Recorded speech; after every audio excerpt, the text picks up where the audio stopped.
Oi, gente, mais um vídeo de perguntas e respostas aqui no YouTube e a gente vai trazer hoje um tema que deu o que falar nas redes sociais, no Instagram. A gente vai falar sobre casamento, né? Foi uma coisa recente da minha vida, então a gente separou perguntas lá no Instagram sobre casamento, sobre relacionamento, sobre esse nosso processo, meu e do Kleber. É isso, produção? Yeah! O que tem aí? Primeira pergunta. Decidiram oficializar fazer cerimônia por causa da religião?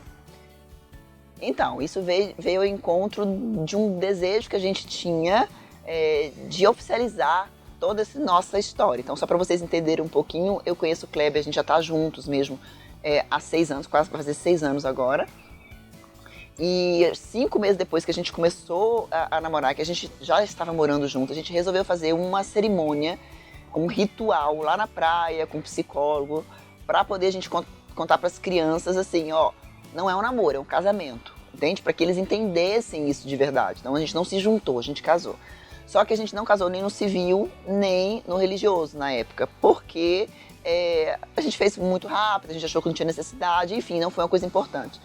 Mas já vinha incomodando, eu digo assim, a gente preencheu o documento Estado Civil divorciado, porque Kleber também era divorciado, eu também.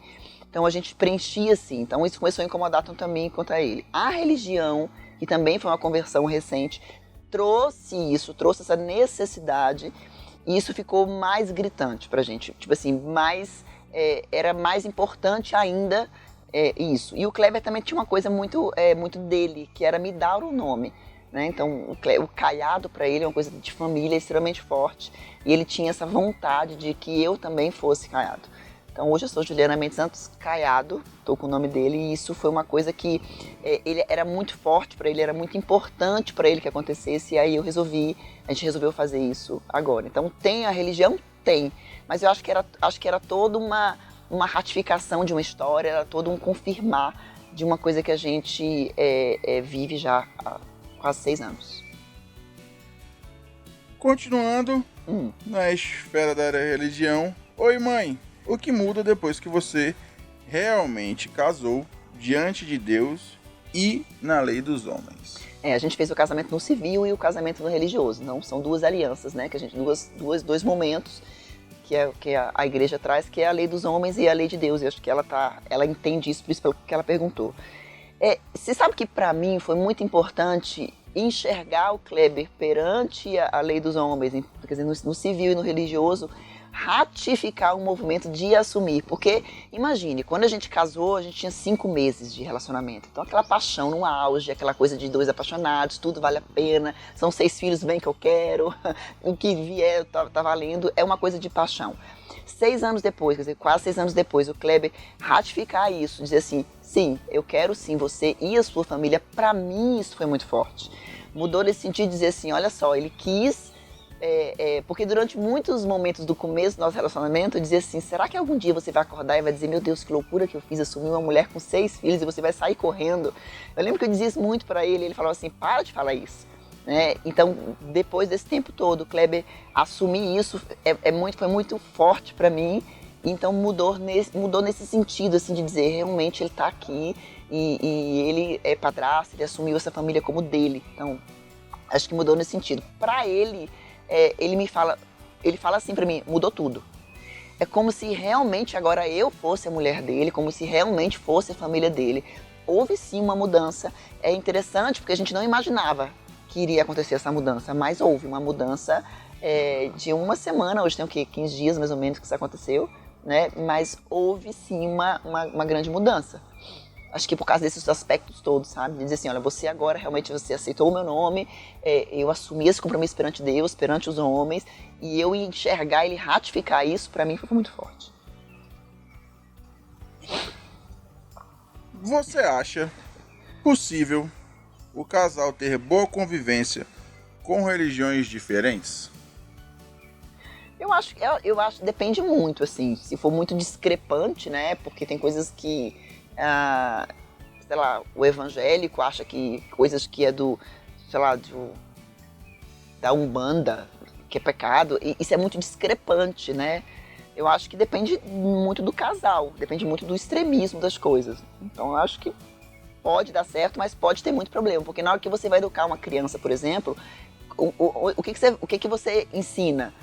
Assim como religião, acho que política, tudo quando não é só religião, mas se os valores são muito diferentes, né? Como é que você educa? O casal até vai, mas na hora que você tem que aplicar alguma coisa para os filhos, como é que funciona isso? Acho que é complexo. O importante é não romantizar, né?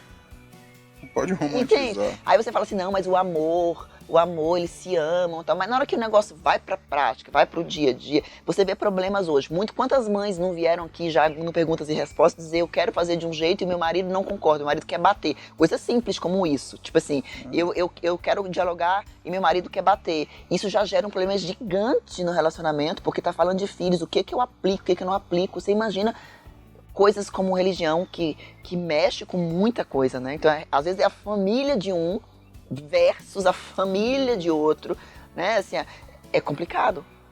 Acho complicado. Não existe uma resposta pronta. Não.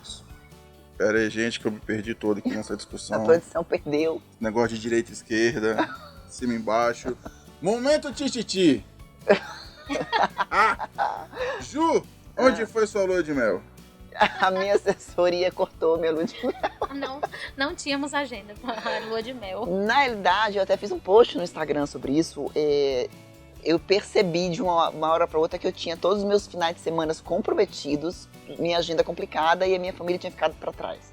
Então a gente entendeu que a gente precisava esperar para que isso acontecesse. Isso vai acontecer, mas não foi ainda.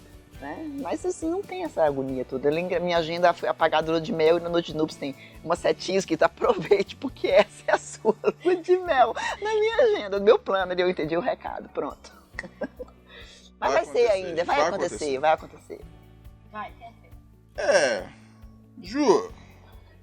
A produção está engraçadinha. O que você diz se pegar ele, ou seja, Kleber, vendo mulher pelada? Essa é a pergunta aí com tudo. Mas é ao vivo ou na internet? A pergunta só diz mulher pelada. Acredito que seja relativa aos grupos de WhatsApp. Deve ser isso, né? Gente, a produção responde ao vivo, só se for a esposa, né, gente? Vamos com calma, né? Não, vamos polemizar aos poucos. Então, se eu pegasse o Kleber, eu queria, acho que nem conversar, né? Fazer o quê? Mas assim, o Kleber é engraçado. O Kleber recebe alguns nudes no direct, preciso conversar, e ele me mostra. Ele fala assim, olha só o que eu recebi. Não sei, vou fazer o quê? Vou conversar. Ou seja, você que manda nudes pro Kleber. A Ju está te vendo!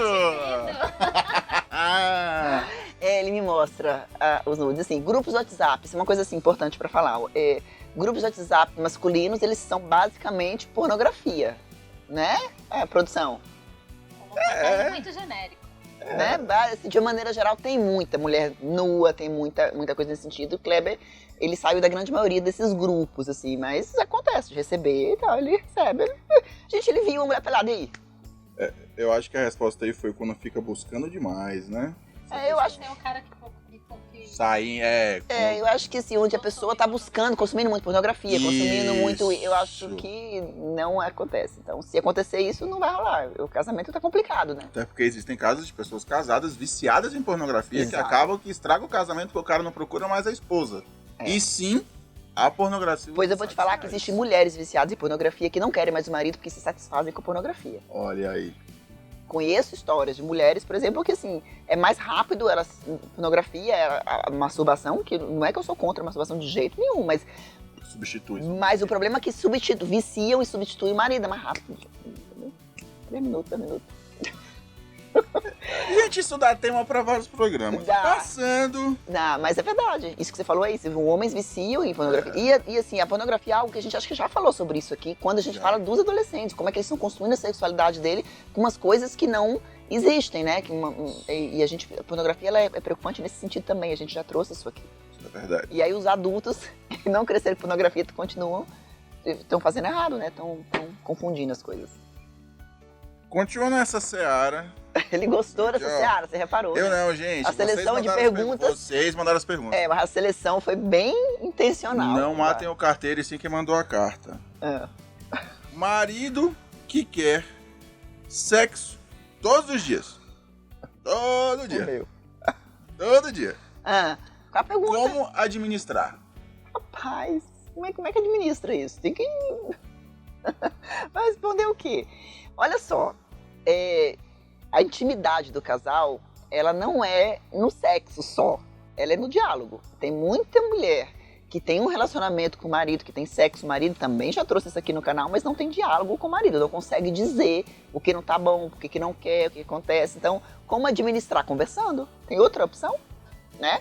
Conversando. Olha, pra mim todo dia não dá, porque eu acho que a grande maioria dos homens quer todos os dias. Eu acho que é uma coisa assim, geral. E a gente não quer todos os dias, a gente tá cansada, porque pra gente, eles querem pra descansar. Se a gente estiver cansada, a gente às vezes não quer. É diálogo, gente. O relacionamento, ele é diálogo.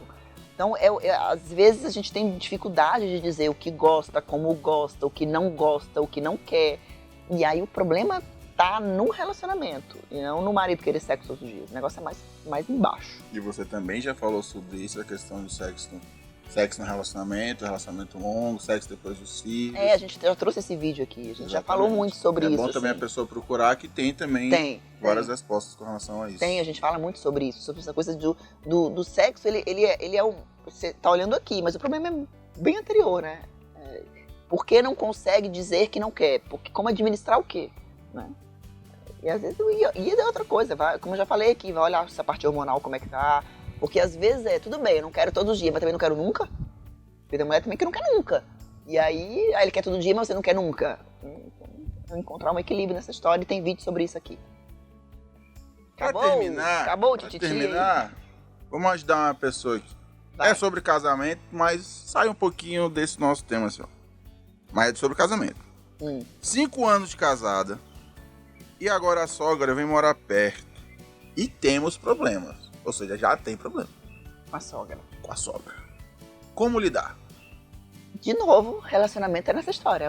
A quantidade de diálogo que você tem com seu marido. Porque eu acho que o problema da sogra é dele. Se há uma necessidade de colocar, sei lá, impor limites, dizer o que... Porque às vezes tem sogra que invade, que não respeita a privacidade. É sua sogra. Eu acho que é um problema do seu marido, assim. Ele precisa conversar com a mãe dele. Mas quanto que você consegue conversar com seu marido, quanto de entendimento isso existe, quanto que esse marido consegue. Porque às vezes quando a sogra é muito invasiva, é porque o filho meio que não sabe dar esse limite, né? Aí é um relacionamento parental anterior a essa história. Mas tem que conversar com o marido, precisa dizer. Sabe por quê? Porque você vai chegar no seu limite. E se você quiser lutar pelo seu casamento, quiser que esse casamento seja saudável, isso precisa ser dito. Tem o meu limite, eu preciso... Até aqui, pra mim, não dá. Porque quando você fala, ela vem morar perto, eu leio que existe uma invasão de espaço nessa história. Porque ela não tá morando na sua casa, mas morar perto é problemático, talvez morava em outra cidade. Então, quanto de invasão de espaço tem nessa história? E esse marido precisa dizer, olha mãe, é a minha casa, é a minha vida, né? Eu te honro, eu te respeito. A gente acho que já falou sobre isso também aqui, não sei. Eu te honro, eu te respeito, eu gosto de você, mas é a minha casa. Porque às vezes ela entra pra disputar com a esposa as ordens, a dinâmica da casa, e esse cara precisa colocar o limite dele. E você, como esposa, quem perguntou, precisa dizer a ele que precisa desse espaço, que precisa desse limite, né? Precisa sinalizar isso com muita ênfase, porque o seu casamento pode sofrer, porque sabe, vai acontecer, chega uma hora que você vai estar no seu limite, você não vai dar conta mais disso, né? Quanto tempo de divisão de espaço e de perceber essa sogra invadindo, quanto tempo você vai dar conta disso? Não dá. Muitos casamentos acabam por isso, né? E ainda se acham injustiçadas as sogras. Você acha que no inconsciente coletivo a gente esquece que a sogra é a mãe dele ou dela? E às vezes, o problema é como é que eu lido com a minha sogra? Com a mãe dele. O filho vai lidar com a mãe. Mas existem muitas relações de filhos com mães que são totalmente dependentes, os filhos são totalmente submissos, não conseguem dizer pra mãe. Eles não conseguem largar pai e mãe e viver a vida deles. Muitos homens dependem financeiramente dos pais ainda. Eles estão casados, mas dependem do pai financeiramente, dependem emocionalmente. Não, eu conheço muitos casais que o grande problema do casamento é esse. Ele não consegue soltar da mãe, desvincular. Ele ainda é o filho. Ele casou, mas ele não é marido, ele ainda é o filho da mãe. Literalmente o filho da mãe. Mas E ele, como nesse papel do filhinho da mamãe, ele não consegue dizer: E se depender financeiramente dessa mãe, então acabou. Ela manda e desmanda, porque ela criou esse filho para isso. E ela não enxerga que está entrando nessa relação, ela acha que tem direito. Então essa separação, gente, de você... Eu falo isso, o filho precisa ir. O filho precisa ir, a gente precisa cortar isso. Casou, ele... Você pode estar aqui morrendo, não estou concordando, mas sai a vida deles, são os erros deles, é o processo do casal. Mas é muito difícil, porque acontece tem muito filho da mãe. No sentido de, tipo assim, não solto. Acho que todos nós sabemos, conhecemos casais nesse sentido. E se o problema, como tem problemas, tem mães que eu já atendi, que é quando o cara é financeiramente dependente dessa mãe. Ela que paga, a família dele é que paga para conseguir ter aquele nível que tem de vida. Aí complica. Complica porque ela manda nos filhos, nos netos, né? Nos filhos do casal. A maneira como é feita, a maneira como é criada, a maneira como ela que determina. Já vi isso e não foi pouco, não, em atendimentos. Então, isso é muito complicado. A gente, como mãe, né, para você que é mãe, precisa pensar em como é que você está criando os filhos e como é que a gente está trabalhando esse soltar, né? Então, por isso, quando eu falo na lista, tem esse vídeo aqui também falando sobre a minha lista de prioridade. Eu, meu casamento, meus filhos. Porque eles precisam ir, o que sobra, né? Eu e meu casamento. Quando a mãe não tem isso, o que é a vida dela? São os filhos. Como é que ela vai soltar? Como é que ela vai perder isso? Vai ficar sozinha, o que sobra? Aí não larga os filhos. Você fala muito sobre a síndrome do ninho vazio. Aí não, como é que vai fazer? Não esvazia o ninho. A vida inteira ela tá ali tomando conta dos filhos, dos netos. Porque uma coisa é rede de apoio, gente, né? Outra coisa é quando a minha vida emocionalmente depende dos meus netos, dos meus filhos. Eu não largo aquilo, eu invado, eu não reconheço a autoridade, né? Reconheço, não valido a esposa do meu filho. É um coadjuvante, não existe. O relacionamento é eu e meu filho aqui. E vou te falar, gente, tem muito, muito, muito disso. Muito disso. Eu não sei, assim, se tem muito disso da mãe pra filha, mas da mãe pro filho é muito. É muito, muito. Eu não sei se não sei porquê, mas eu vejo muito mais o filho da mãe do que a filha da mãe. Confesso também que conheço muito mais filho da mãe.